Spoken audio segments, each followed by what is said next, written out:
मूर्ख बहुरिया। एक मज़ेदार कहानी। एक व्यापारी था। उसके घर में उसकी माँ, पत्नी और एक लड़का एक लड़की थी। कुल मिलाकर परिवार में 5 जन थे। एक बार वह व्यापारी अपने व्यापार के लिए परदेश जाने लगा। जाते जाते उसने अपनी पत्नी को बुलाकर कहा, मैं परदेश जा रहा हूँ, तुम अच्छी तरह रहना, बच्चों को भी अच्छे से संभालना और अपनी सास माँ की देखभाल अपने बच्चों की तरह करना।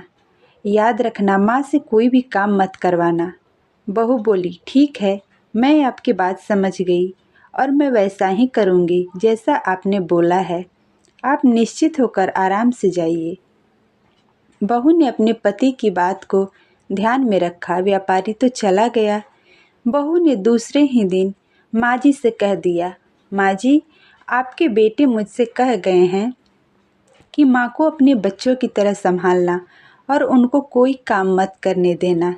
अब आप घर का कोई काम मत कीजिए। आप तो इन बच्चों के साथ खेलिए, खाइए और मौज करिए। माँ जी गहरे सोच में पड़ गई। फिर बोली, बहू ठीक है, अब मैं ऐसा ही करूँगी। कुछ दिनों के बाद बहू ने अपनी बेटी के कान छिदवाया। उस समय बहू को अपने पति की यह बात याद आई कि माँ को बच्चों की तरह ही संभालना है। इसलिए बहू ने माँ जी के कान छिदवाने की बात सोची। उसने माँ जी से कहा, माँ जी चलिए आपके कान छिदवाने हैं। सुनकर माँ जी घबरा उठी। दोस्तों, शेष कहानी अगली वीडियो में। तब तक के लिए नमस्कार।